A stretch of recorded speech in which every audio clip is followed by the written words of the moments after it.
골동품 수집하는 것을 자신의 삶의 목적으로 여겼습니다. 그래서 자신의 마음에 드는 골동품이 있으면 전 세계 어디라도 쫓아가서 사들이곤 했습니다. 그는 이미 많은 골동품을 소장하고 있었습니다. 하루는 골동품 잡지를 이렇게 뒤척이다가 정말 마음에 드는 도자기를 발견하게 되었습니다. 옛날 유럽 어느 왕가에서 사용하던 도자기였습니다. 그것을 보는 순간 그의 가슴이 막 뛰기 시작했습니다. 야, 무슨 수를 쓰든지 저것을 내 돈에 넣어야지. 그는 마음을 단단히 먹게 되었습니다. 도자기에 그림이 실린 잡지사에 연락을 해서 그 도자기가 지금 누구의 손에 있는지 알아보았습니다. 그런데 잡지사에서는 알 수 없다고 합니다. 백방으로 수소문해보았습니다. 심지어 그는 도자기 행방을 추적하기 위해서 유럽으로까지도 건너갔다 왔습니다. 그러나 도자기의 행방은 모연했습니다. 참으로 안타까운 일이었습니다. 하루는 그가 우연히 미술 잡지를 뒤적거리다가 자기가 찾고 있는 도자기의 행방을 드디어 알게 되었습니다. 현재 그 도자기는 미국의 어느 억만장자가 개인적으로 소장하고 있는 것으로 나타났습니다. 그는 소장자의 이름을 자세히 들여다보았습니다. 그리고 깜짝 놀랐습니다. 왜냐하면 잡지에 자신의 이름이 기록되어 있었기 때문입니다. 그는 얼른 창고에 가서 자기가 소장하고 있는 골동품들을 자세히 조사해 보았습니다. 과연 그곳에는 자기가 그렇게 애타게 찾던 도자기가 있었던 것입니다. 그러니까 그는 이미 도자기를 소유하고 있었지만 그것을 한 번도 눈여겨본 적이 없었던 것입니다. 그리고 엉뚱한 곳에 가서 그것을 찾느냐고 쓰잘데없는 그러한 시간과 물질과 수고를 허비하고 있었던 것입니다. 이 고린도 교회의 문제가 바로 이와 같았습니다. 이미 하나님은 그들 각자에게 나름대로 은사를 주셨습니다. 다 소중한 은사입니다. 그럼에도 불구하고 고린도 교회 성도들은 그것으로 만족해하지 못했다는 것입니다. 그저 눈에 더 좋아 보이는 남의 떡이 더 커 보인다고 다른 사람이 받은 은사가 더 좋아 보이고 다른 은사를 사모하고 있었습니다. 왜 하나님이 그들 각자에게 소중한 은사를 주셨습니까? 그것은 그리스도의 몸된 교회를 섬기라는 것이었습니다. 그런데 그들은 받은 은사를 가지고 그리스도의 몸된 교회를 섬기는 데 사용하지 않고 자기 자신을 과시하기에 바빴습니다. 그래서 고린도 교회 안에서는 은사 때문에 문제가 발생했습니다. 더러는 은사 때문에 자만에 빠지는 사람도 생겼고 반대로 은사 때문에 풀이 죽어서 열등감에 사로잡히는 사람들도 없지 않아 있었습니다. 사도 바울은 바로 이러한 잘못된 은사관을 바로잡기 위해서 오늘 고린도전서 13장 말씀을 기록하게 된 것입니다. 사랑하는 성도 여러분, 우리 모두는 그리스도의 몸된 교회를 이루는 지체들입니다. 이 받은 은사는 다 다를 수 있습니다. 직분도 다를 수 있습니다. 또 섬기는 일도 다를 수 있습니다. 그러나 하나님 앞에서 하나같이 다 소중한 하나님의 자녀며 하나님의 일꾼이라는 사실입니다. 중요한 것은 우리가 어떤 마음가짐으로 그리스도의 몸된 교회를 섬기느냐 하는 것입니다. 동기는 오직 한 가지, 사랑이 되어야만 합니다. 하나님을 사랑하고 그리스도의 몸된 교회를 사랑하고 성도를 사랑하는 마음으로 섬겨야 한다는 것입니다. 사랑의 동기가 되지 못하면 아무리 많은 일을 하고 아무리 큰 일을 한다 할지라도 의미가 없는 것입니다. 예로 자기 자신을 내세우기 위해서 한다든지 또는 자신의 어떤 육신적인 이익과 만족을 추구하기 위해서 섬기는 일을 된다면 아무런 의미가 없다는 것입니다. 오늘 본문을 통해서 사랑의 중요성을 깨달아 매일 매 순간마다 이 사랑을 더욱 힘써 실천할 수 있는 저와 여러분 되기를 예수님의 이름으로 축원합니다. 첫째로 우리에게 사랑이 없다면 우리는 유익을 줄 수 없습니다. 오늘 말씀 1절에 보니까 내가 사람의 방언과 천사의 말을 할지라도 사랑이 없으면 소리나는 소리와 울리는 꽹과리가 되고 여기에 방언의 은사가 나오고 있습니다.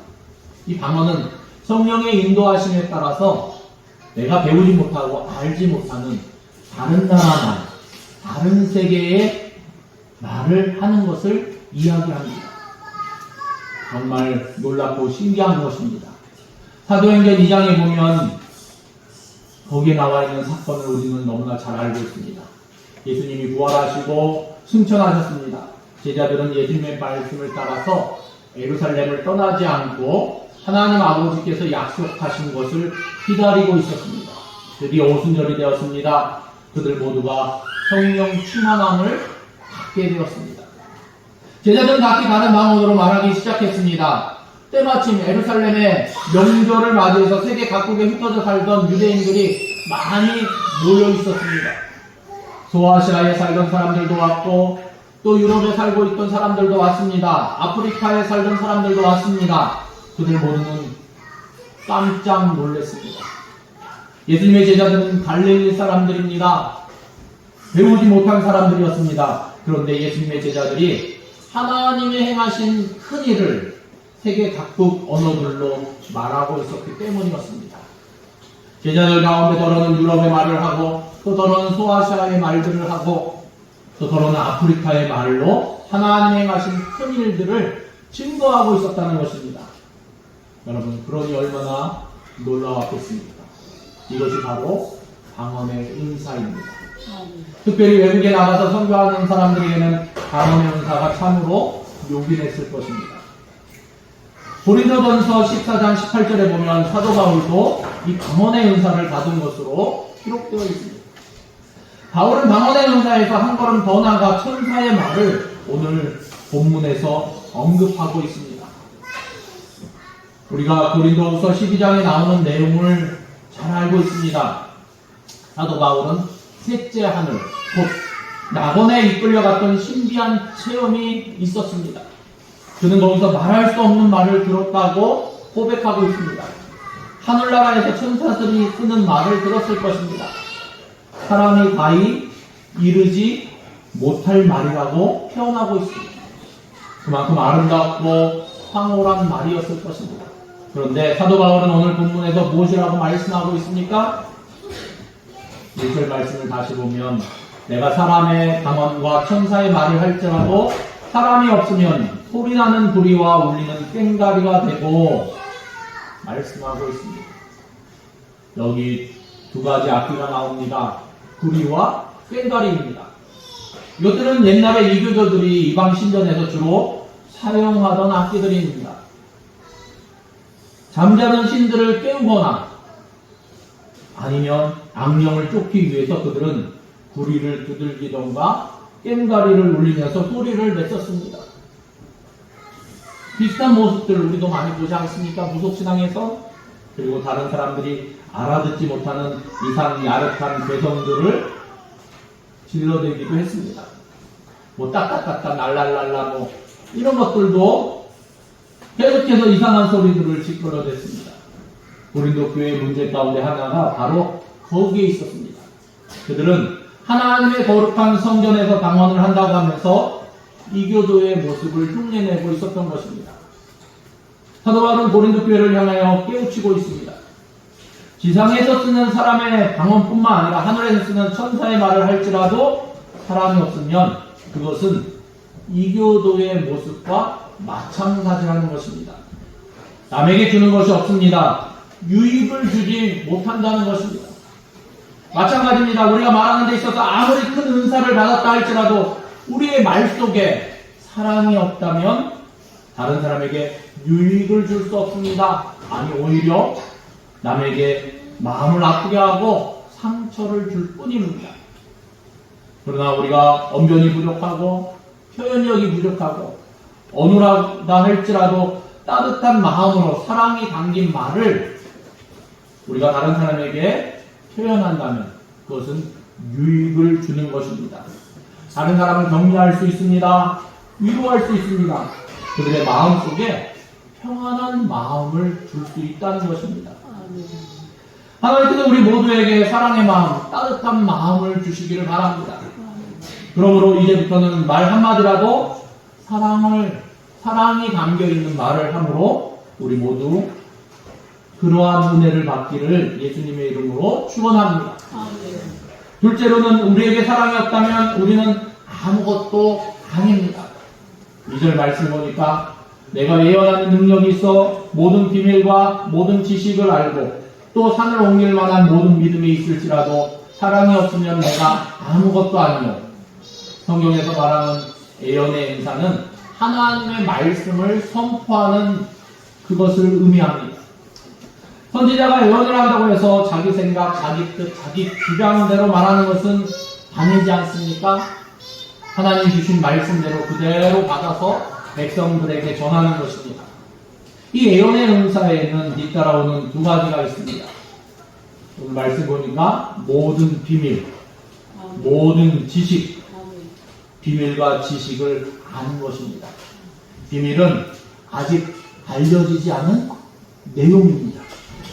지식은 이미 알려진 것입니다. 남에게 감추어진 비밀을 내가 알고 남에게 없는 지식을 소유했다는 것은 대단한 것이고 엄청난 것입니다. 한 걸음 더 나아가서 우리가 선포하는 하나님의 말씀에 대한 확신과 믿음이 거기에 수반된다면 이 놀라운 기적도 가능하게 되는 것입니다. 산을 옮길 만한 일이 일어날 것입니다. 대저 하나님의 말씀에는 능하지 못한 일이 없기 때문입니다. 그러나 오늘 말씀 속에서 사도 바울은 무엇이라고 증거하고 있습니까? 2절 말씀 다시 한번 읽어보겠습니다. 내가 예언하는 능력이 있어 모든 비밀과 모든 지식을 알고 또 산을 옮길 만한 모든 믿음이 있을지라도 사랑이 없으면 내가 아무것도 아니요. 자기는 대단하게 생각할지 모르지만 하나님 보시기에는 아무런 존재가 아니라는 것입니다. 값어치가 없는 존재가 되어버리고 만다는 것입니다.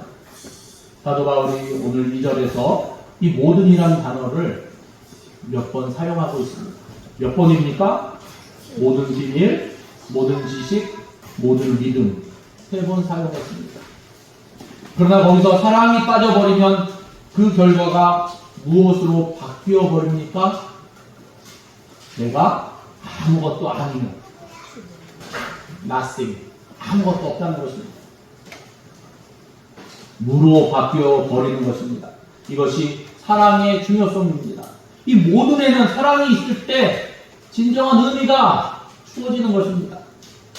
구약 선지자 요나를 생각해 보면 하나님이 요나에게 명령하셨습니다. 요나야, 너는 니느웨로 가서 쳐서 외쳐라. 앞으로 40일이 지나면 그 성이 무너지니라. 그런데 요나는 하나님의 명령을 거역했습니다. 요나는 니느웨로 가지 않았습니다. 다시스로 가버렸습니다. 왜 요나가 니느웨로 가지 않았습니까? 자기가 전하는 하나님의 말씀에 대한 확신이 없었기 때문입니까? 아닙니다. 하나님의 말씀대로 이루어지리라는 믿음이 그에게는 있었습니다. 그러면 자기 사역이 실패할까봐 두려워해서 그렇습니까? 아닙니다. 정반대입니다. 그는 자기의 사역이 성공할까봐 우려가 돼서 하나님의 말씀에 거역하고 딴 길로 갔던 것입니다. 자기가 선포하는 하나님의 말씀을 듣고 니느웨 백성들이 회개하고 구원받을까봐 그것이 싫었던 것입니다. 요나는 하나님의 비밀과 하나님의 지식을 알았습니다. 그에게는 예언의 능력도 있었습니다. 하나님의 말씀대로 되리라는 믿음도 있었습니다.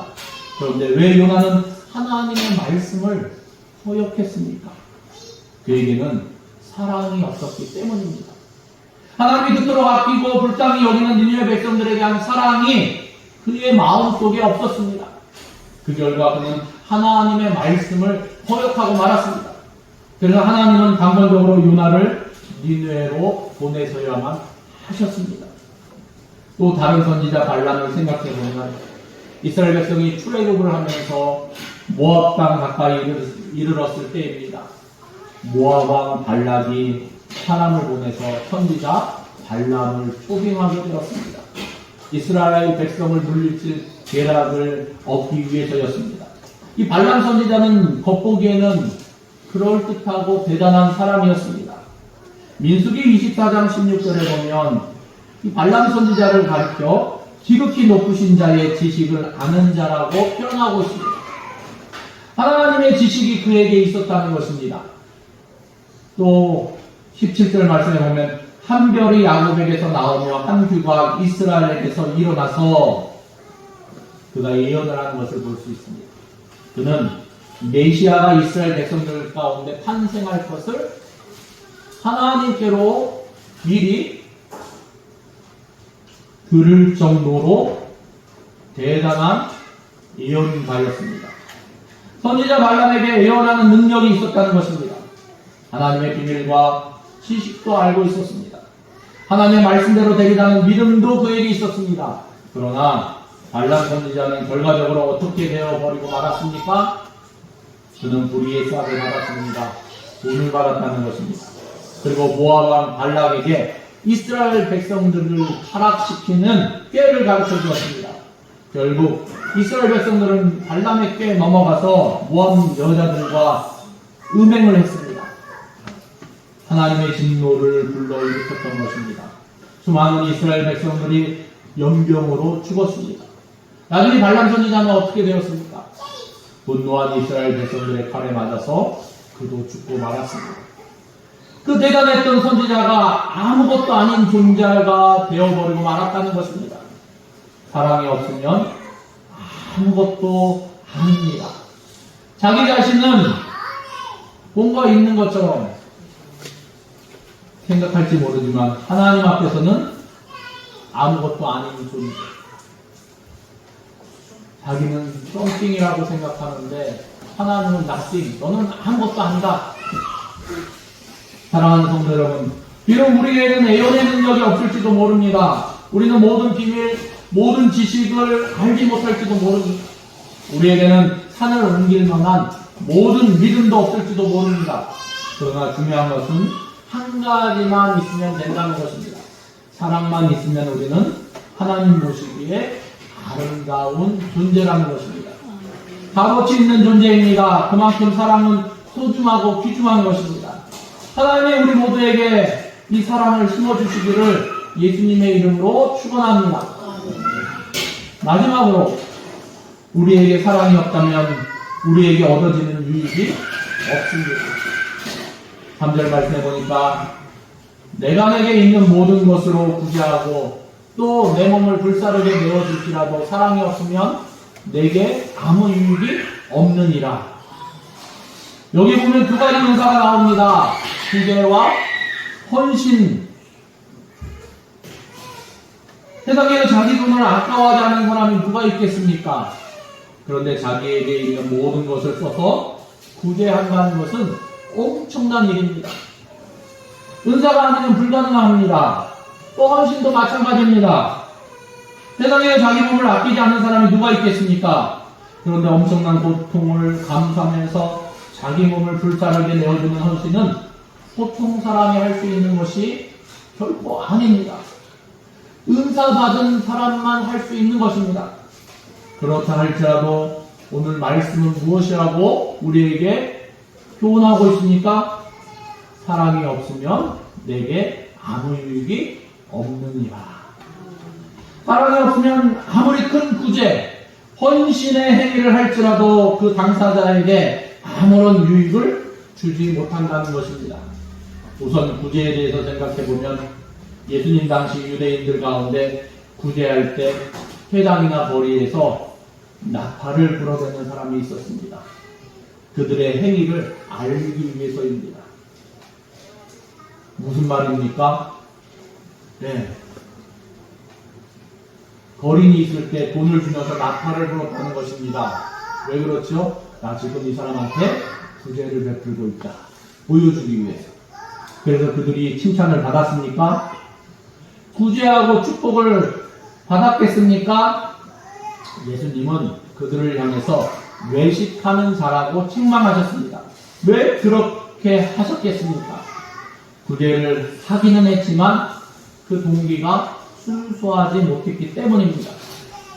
구제를 사랑으로 하지 못했기 때문입니다. 그들은 자기들이 영광받기를 원했습니다. 자기들을 내세우기를 원했습니다. 그 결과 그들은 구제를 하고서도 축복은커녕 책망만 듣고 만 것입니다. 구제가 사랑으로 이루어지기 위해서 어떻게 해야 한다고 예수님은 말씀하셨습니까?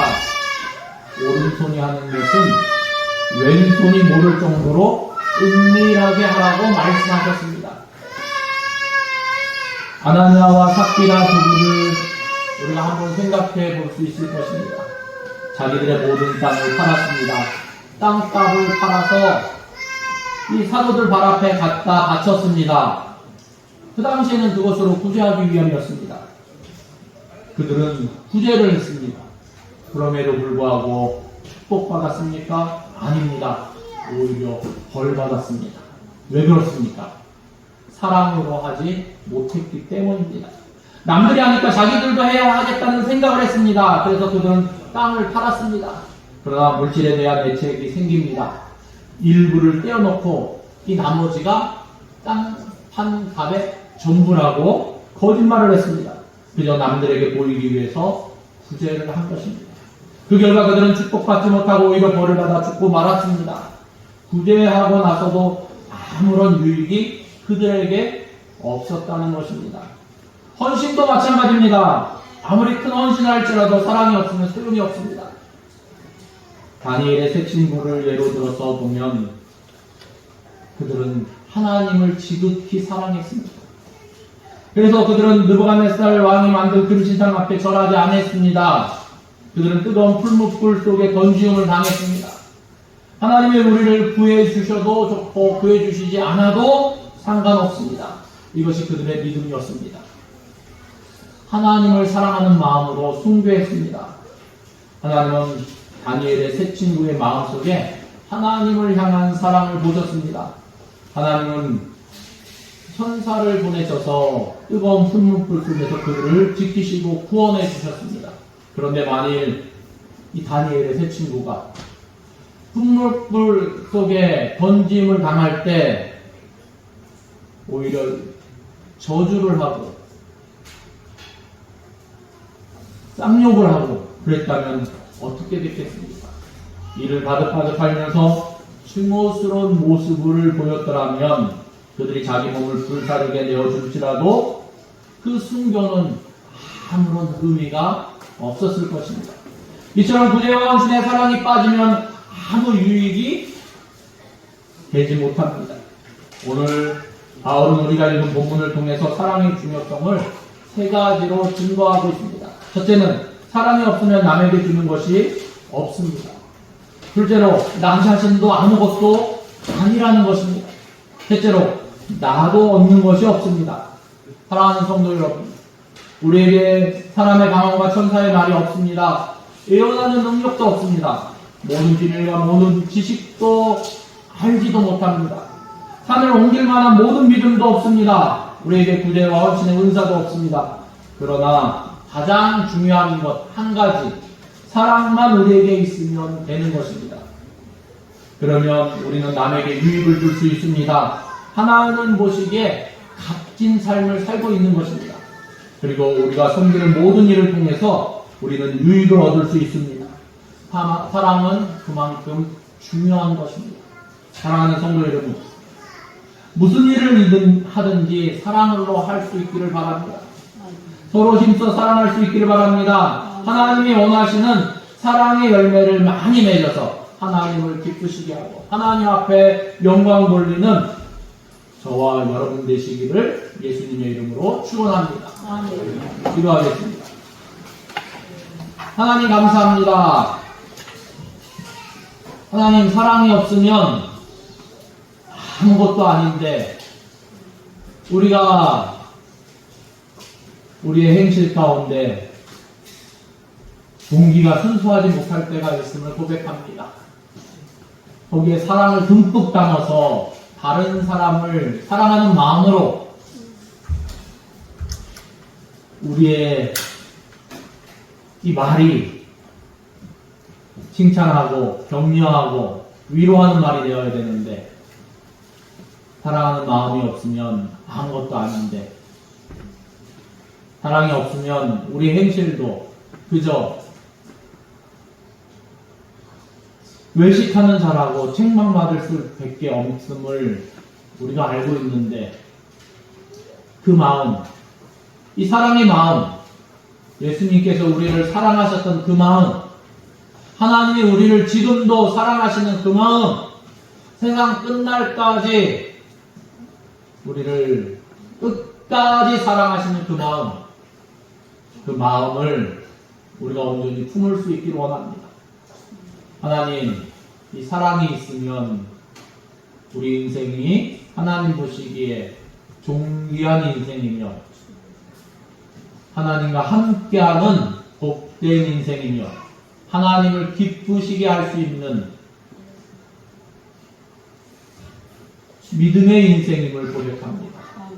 진실로 우리가 이 사랑을 온전히 품고 나누고 하나님을 사랑하고 이웃을 사랑할 수 있도록 우리를 다스리시고 인도하여 주시옵소서.